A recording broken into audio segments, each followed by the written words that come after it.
Okay, we learned that this condensing unit is properly fused in the electric circuit breaker. And I've mentioned with the water heater, or I'm going to mention that that is the fresh air induction vent for the house air conditioning system. We cannot get into the emergency disconnect because it's been locked. So observations are limited in that regard.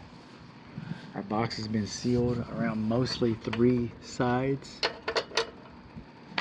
but not down here, and not on this side of the electric meter. The electric meter and the main disconnect have not been properly sealed, or they're too close together. This is the power supply coming into the house. It has a slip joint. That's a good thing.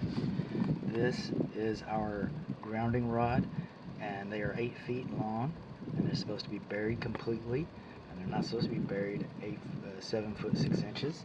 They're not supposed to be buried 7 foot 8 inches. They're supposed to be buried 8 feet.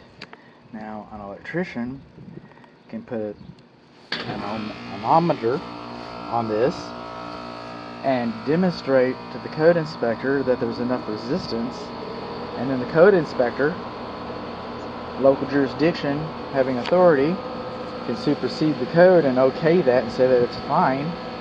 That's what happened at my house, but I wasn't here when this was installed.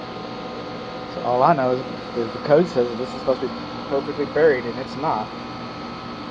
Grounding rod sticking out. Coming on along. That's the north wall.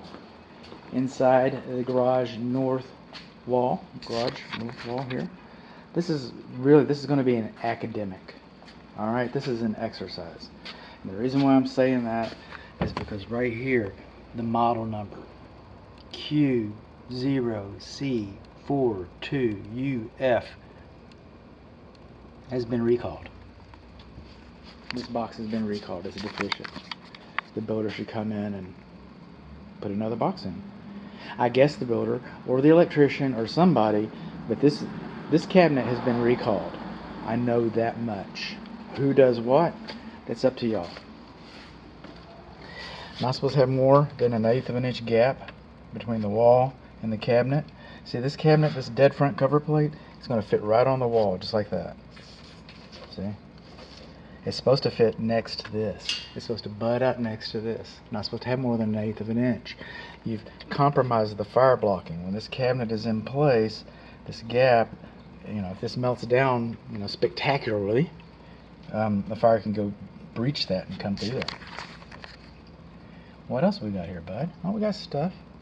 This cabinet was screwed into place. Screws are faster, screws are tighter, I get that. Alright? The screws don't have the same shear force, shear strength that nails do. So if this home was to experience a tornado or something and it blows up your garage, you've already got a bad day. I get that. But if this has been nailed into place, then the likelihood that the cabinet would stay on this wall instead of popping out like a pimple, or the likelihood that it would stay with a major piece of construction, so that way the first responders don't have to step over a sparky box before they come in to help you. The instructions, the manufacturer's instructions, I didn't make this up. The manufacturer says nails. So let's say nails. The code says no paint inside of the cabinet. And if this box hadn't have been recalled, I probably would not have called that out, to be honest. But technically I'm correct. No paint inside of the cabinet. No debris. I would have called that out regardless. No debris inside of the cabinet. So what did we learn? We learned that our grounding rod on the other side of the wall is not properly buried. We learned that the meter and the disconnect on the other side of the wall, okay, we learned that they're not properly sealed between the two of them. There's our second ground, our UFER right there. I had to trust them on that. We learned that we got debris and paint inside of the cabinet. We learned that the cabinet was not properly secured, not properly fastened to the wall. We learned that we've got larger than 1/8 of an inch gap between the cabinet cover and the cabinet. But here's another thing we learned. This surge protector, see the way that nipple works right there with the threads on it? It's supposed to be on the outside of the cabinet. You're not supposed to install any low voltage thing inside of here. Okay? So we learned that our surge protector was installed inside of the cabinet.